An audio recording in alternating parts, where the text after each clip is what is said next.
Hello everyone, welcome to my mini blog. সবার প্রথমেই সিলেদাসে চলে গেলাম, একটু কাজ ছিল। তো এখানে আমি ছেলেদের কিছু কালেকশন দেখিয়ে দিলাম পুজোর। সিলেদাসে গিয়ে অনেকক্ষণ আমাকে ওয়েট করতে হয়েছে, যদিও কোনো রকম তেমন ভিড় ছিল না, বাট স্টিল আমাকে একটু ওয়েট করতে হয়েছে। দীর্ঘক্ষণ ওয়েট করার পরে ফাইনালি কাজটা কমপ্লিট হলো, তো আমি হ্যাপি হয়ে গেছিলাম। তারপরে চলে গেলাম সেরাম মার্কেট। ওখানে গিয়ে আমি স্যালনে চলে গেলাম। তো অনেক দিন ধরেই হেয়ারের অবস্থাটা খুব বাজে ছিল, নিয়ে নিলাম একটা ট্রিটমেন্ট।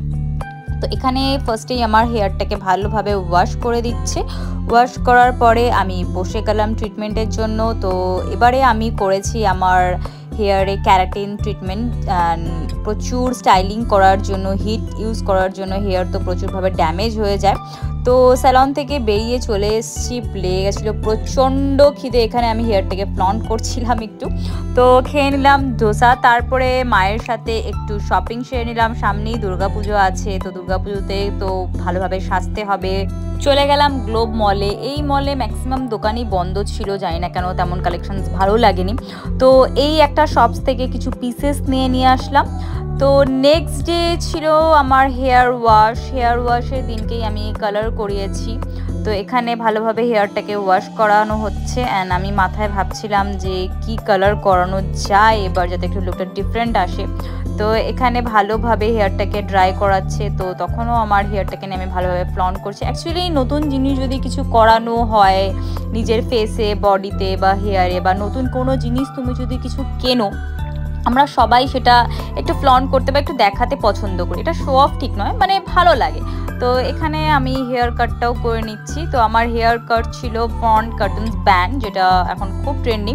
তো হেয়ার কালার লেগে গেছে, আমি ওয়েট করছি। অ্যান্ড এই টাইমটা, যখনই কোনো ট্রিটমেন্ট যদি কিছু করি না কেন, ট্রিটমেন্ট করানোর পরে যেইটুকু টাইম আমাদের ওয়েট করতে হয়, বা হেয়ার কালারের যে কালার ধরার যেইটুকু টাইম ওয়েট করতে হয়, সেটা খুবই বোরিং অ্যান্ড খুবই ইরিটেটিং লাগে আমার।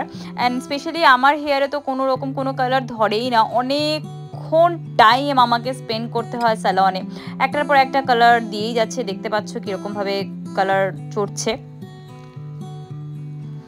তো দীর্ঘ অনেকক্ষণ পরে কালার ওয়াশ করানো হয়েছে, এটাকে ড্রাই করিয়েছে, অ্যান্ড আগেন একটা কালার অ্যাপ্লাই করানো হচ্ছে। এই কালারটা ওয়াশ করার পরে কিনা হবে আমার ফাইনাল লুক। তো ততক্ষণে তো আমি ভেতর দিয়ে প্রচণ্ড ইরিটেট হয়ে গেছিলাম, আমার লিটারালি কিচ্ছু ভালো লাগছিল না। অ্যান্ড এটা ফাইনাল লুক আসছিল। লাস্টে ফাইনাল লুকটা দেখে আমার ভালো লেগেছে, এতক্ষণ যে কষ্ট করে বসেছিলাম সেটা সার্থক হয়েছে। তোমরা জানিও হেয়ার কালারটা কেমন লেগেছে। এরকম যদি আরও ভিডিও দেখতে চাও তো আমার প্লিজ পেজটাকে ফলো করে দিও, লাইক করো। টাটা, দেখা হচ্ছে অন্য কোনো ভিডিওতে।